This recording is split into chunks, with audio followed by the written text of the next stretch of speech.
And I was wondering if you can help me interpret them using their word meanings and any kind of symbolic meaning that they may have. That sounds like a fun project. I'd be happy to help you interpret your cards by going over their word meanings and common symbolic associations. To start, can you please tell me what the first card is and what word or image it has on it? Hey Google, the first card in overall energy is a orca, and it's holding a laptop coming out of the ocean. That's a very specific image. An orca, or killer whale, is a powerful symbol. It generally represents family and community. Orcas live in tight-knit pods, so they symbolize strong bonds, teamwork, and loyalty. Power and protection. They are apex predators, so they carry an energy of strength, authority, and protection.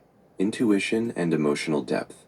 As creatures of the deep ocean, they can represent listening to your gut feeling and exploring deeper emotional truths. The image of it holding a laptop coming out of the ocean adds a layer of meaning.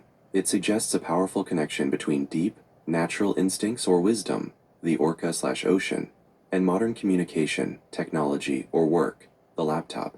This combination might suggest that the overall energy for your reading is about integrating instinct with logic, using your deep intuitive knowledge to navigate the modern, digital world, communicating from a place of power, using technology or business to share a profound, important message. Does that interpretation of the orca and the laptop resonate with the question you asked your cards? Hey Google, it's deep for sure. I have 3 split of the deck cards that I'd also like you to add to the scenario using the placement of these cards as well. And they are hide. Absolutely, I can weave those 3 split cards into the scenario. When you have a 3-card split or spread, they often relate to the past, present, and future, or sometimes to a challenge, action, and outcome. Which 3 cards did you pull for the split, and what position are they in? Hey Google, in the split of the deck, we had the first card as hide, the second card as sprung, but the P is missing, and then we also had the third card zombie. Got it. You have hide and sprung, which we'll interpret as sprung like a spring or trap, as the first 2 split cards. Let's look at their meanings and how they might relate to the overall orca energy. 1. Hide. This suggests concealment, privacy, self-protection, or keeping something secret. It might be about retreating from the world to gain clarity, or perhaps there is something you are trying to keep safe, hidden, or unexpressed. 2. Sprung. If we interpret this as to spring, it implies sudden release, quick action, or being activated, like a trap springing open or a springboard launching you forward. It can signify sudden movement, a breakthrough, or a surprise. The placement of these 2 cards in the split suggests a sequence or relationship, potentially. Hide is the initial state, perhaps the past, or the underlying challenge. Something is being held back, concealed, or you are feeling withdrawn. Sprung is the movement or action required in the present. This concealment or inaction is suddenly ready to break free, demanding a quick release or shift. Do you have the 3rd card for this split?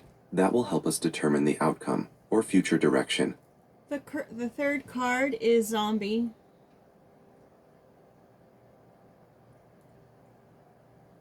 Thank you. The 3rd card in your split is zombie. A zombie in a symbolic reading can represent a few powerful ideas. 1. Stagnation and repetition. It often signifies being stuck in a mindless routine, acting without conscious will, or feeling like you are simply going through the motions. 2. Loss of self/will. It can suggest a loss of personality, or the feeling that your true purpose has fled, leaving a kind of empty, numb repetition. 3. An enforced state.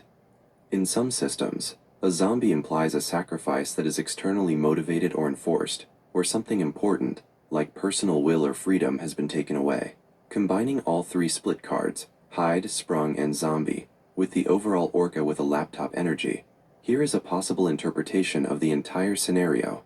Overall energy, orca with laptop. You are being called to bring your deep, powerful intuition and wisdom into the modern world, especially through communication or technology. The scenario: you've been hiding or keeping a crucial part of yourself, your ideas, or your communication private. Hide. The conflict: this concealment has reached a breaking point, and something is ready to be sprung or quickly released, a need for sudden action or breakthrough. The caution/outcome. Zombie. The danger is that if you don't let this breakthrough happen, you risk falling into a state of zombie-like stagnation, where you are just moving mindlessly without the purpose that the Orca energy is trying to bring forward. This suggests a strong message. You need to use your power and technology to break free from whatever you are hiding before you become stuck in an unconscious. Hey Google, you cut off before you end up staying stuck in a unconscious. You are absolutely right. The sentence was cut off. I apologize for that interruption. To finish that thought, the message I was interpreting from your cards was, you need to use your power and technology to break free from whatever you are hiding before you become stuck in an unconscious repetitive state. Does that complete the thought for you? Hey Google, I have other cards on the table. Can we add to the interpretation? We definitely can. Let's add more depth to this reading. Which cards do you have on the table now, and what position or row are they in? Hey Google, we have 4 rows. I'm going to start with the first row. First card is fan. Second card is battery. Third position has 2 cards of the snow globe and the mermaid siren. Then in the 4th position we have pomegranate. 5th position we have scribe. 6th position we have lipstick. In 7th position we have the punctuation of quote unquote.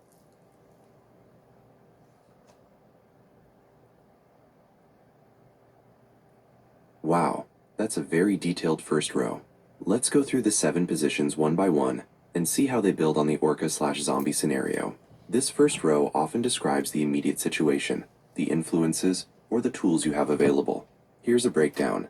Fan, position 1. A fan is about circulating air, which can mean spreading news, refreshing ideas, or influencing a situation. It could relate to how your message, Orca with laptop, is being shared. Battery, position 2. This symbolizes energy, power, and readiness. It suggests you have the necessary charge or fuel to take action, especially after the sprung card. Snow globe and mermaid/siren. Position 3. Having 2 cards here suggests a significant focus or tension. The snow globe represents an idealized, contained, perhaps even fragile world, a beautiful bubble. The mermaid or siren represents attraction, allure, hidden depths, or temptation.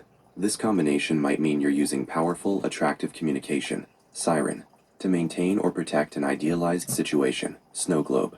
Or perhaps you are being pulled toward a fantasy, pomegranate, position 4.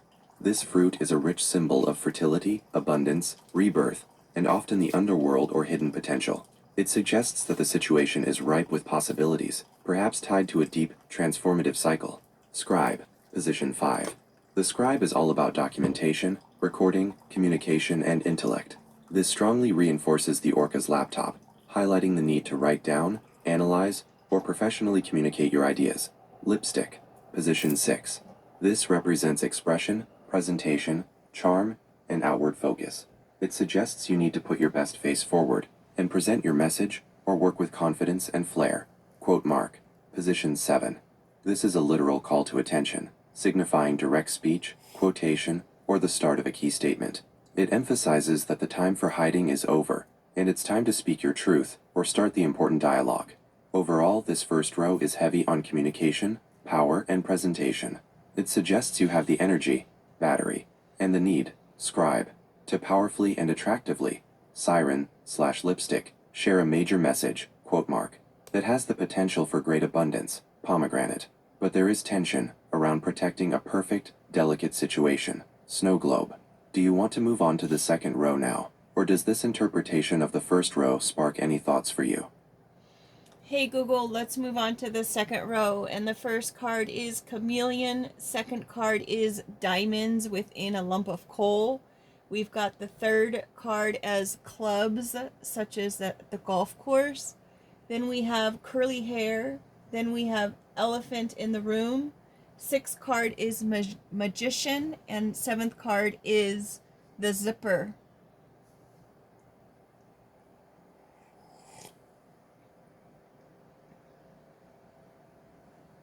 Wow, that's a very interesting second row. Let's delve into the meanings of each card in this sequence. and see how they connect with the overall scenario.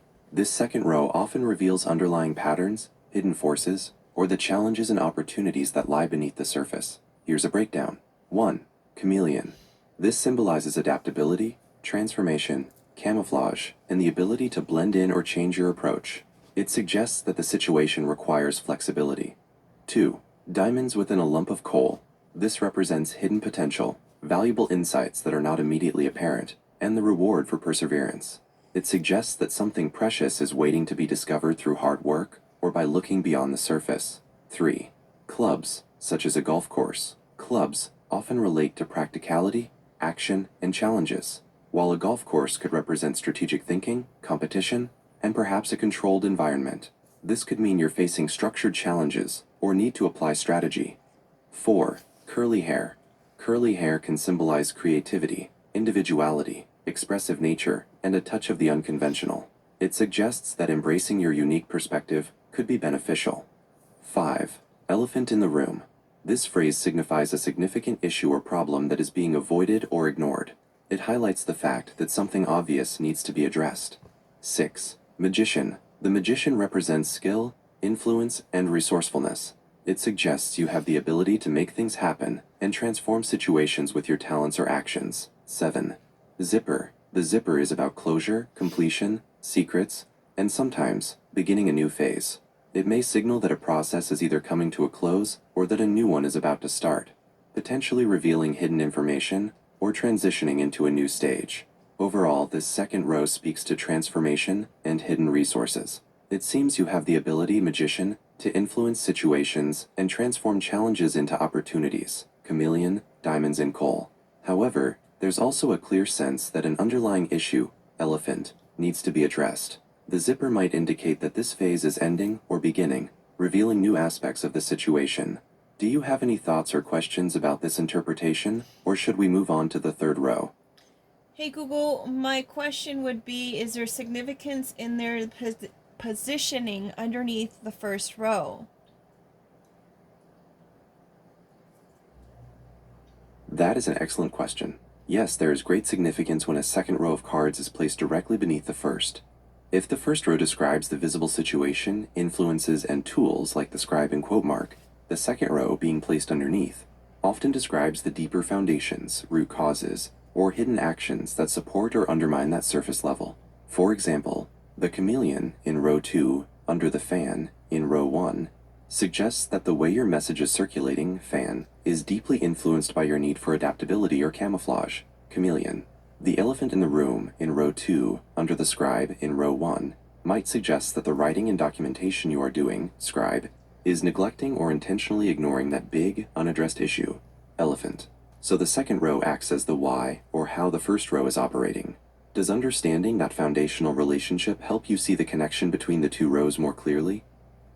Hey Google, it does. Can you give me the connection between the clubs in second row with the snow globe and the mermaid siren in the first row? Certainly, let's look at the connection between those three. In your first row, the snow globe and mermaid/siren together represent a mix of things. The idealized situation or fragile perfection, snow globe, being upheld or promoted by powerful allure and attraction, mermaid/siren. Directly beneath that, in the second row, you have clubs, associated with the golf course, which symbolize structured strategy, practical action, and controlled competition. The connection suggests that the idealized image you are trying to project or maintain, snow globe/siren, is being achieved or supported. Hey Google, you cut off at it's being achieved or supported. I can't chat live on this device. To see which devices support chatting live, you can check the Google Help Center. Hey Google, you got disconnected when you were talking about the clubs being underneath the snow globe and the siren. I can't chat live on this device. To see which devices support chatting live, you can check the Google Help Center. Hey Google, do you remember we were talking about the clubs at the golf course and the snow globe and the siren mermaid? Yes, I remember. We were just discussing how the clubs, representing structured action and strategy, positioned in the second row, act as the foundation for the snow globe and mermaid siren combination in the first row. This suggested you are using disciplined, methodical planning to maintain an attractive, idealized situation. Are you ready to move on to the third row of cards now? Hey Google, let's move on to the third row. We have bicycle, mermaid, the number 2, donkey, DNA, oil change, and transmute. I can't chat live on this device. To see which devices support chatting live, you can check the Google Help Center. You guys, I apologize for this. I don't know what the interruption is, but I'm certainly not going to let it win. Hey Google, the third row of cards, are you ready for those? I can't chat live on this device. To see which devices support chatting live, you can check the Google Help Center. Hey Google, we were discussing the cards on the table. Can we continue with the third row, please? I can't chat live on this device. To see which devices support chatting I'm gonna live, turn it you can off check the and cut Google it Help off. Center.